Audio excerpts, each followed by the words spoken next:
days a week his whole life. He never worked a full week in his entire life. And back in the 60s, he was selling tech patches to fix car repair, tire repair.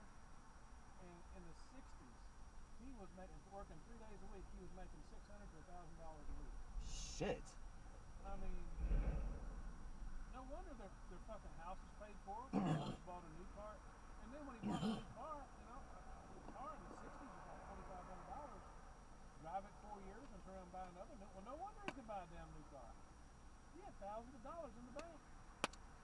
My dad's mother, her third husband, hundreds of millions of dollars, but I didn't find out till they were dead.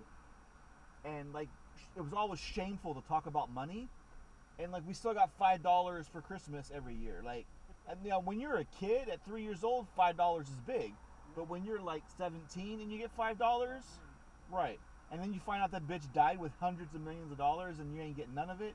I mean, she lost a lot of it when the stock market crashed, but she had liquid, absolute liquid cash, $7 million in one bank account. And at her funeral reception, they were dividing it up while we were eating sandwiches. Like, they're making her daughter, my aunt, making her pay for the fucking sandwiches, making her pay for the sodas, making her write checks for all this fucking shit. So what it was one of her stepchilds, one of her stepkids who I'd never even met before. It's like, oh, well, we'll host the reception at my house. And then she fucking basically made her pay rent for using the fucking house for the day. And then her husband's a CPA, took over control of the accounts when she went senile and everything. And then the fucking money just disappeared. Like, so somebody who's not related by blood, vaguely related by marriage, supposedly, I had never met until the funeral, took all the fucking money. Fair, man. And, you know, a lot of people, you know, think about them having inheritance when their parents pass away. Right. Their grandparents pass away. Well, she only had 2 kids, my father and my aunt. And there's only 5 grandkids. I'm the oldest.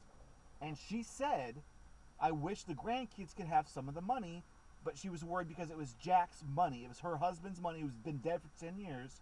And in his will, it was supposed to go to the kids. Well, that meant he didn't have any kids by blood. They were all his stepkids. So my father, my aunt, and then the CPA who got married into this other bitch who I'd never met before, those 3. But that CPA made that fucking money disappear. Because that's what he does for a living. Yeah.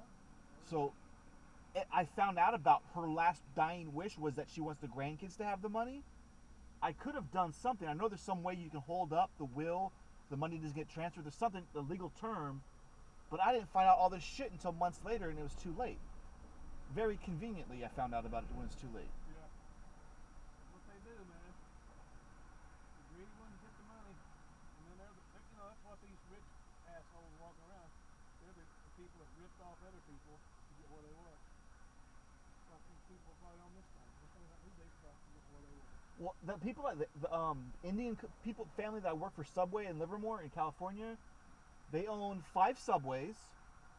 They pay minimum wage.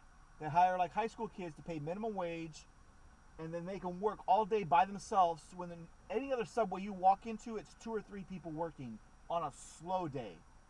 Now we're talking busy on Sunday after church when the whole town's fucking there, lying out the door working by myself, right? She goes and buys a S600, which at the time was probably about $138,000, brand new. You know, no money down because they have excellent credit because they own all the real estate and shit. And then she goes, the car payment's too high. I don't think I'm going to give him any more money. I was like, well, you didn't actually give him any money yet because it was 0 down, 0 payment, 0 interest. You know, at the beginning of the year, they do those promotions. I'm like, but you didn't give him any money yet.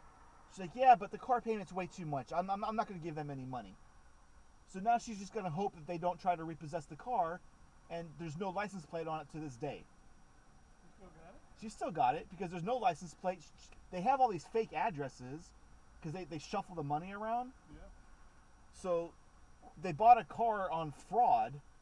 She's driving around a $138,000 Mercedes S600. It's parked in front of the fucking Subway.